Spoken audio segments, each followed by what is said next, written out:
Hello everyone! I'm going to talk you through how to replace the Tumbler O Ring on your trimming system.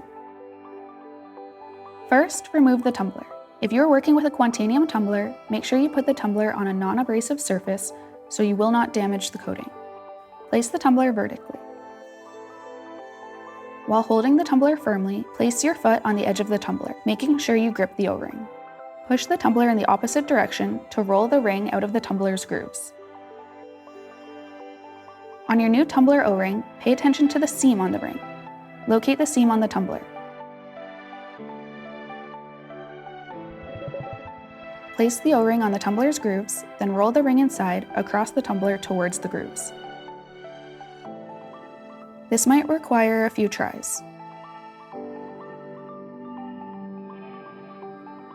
Once the O-ring is in place, simply reinstall the tumbler in your trimmer.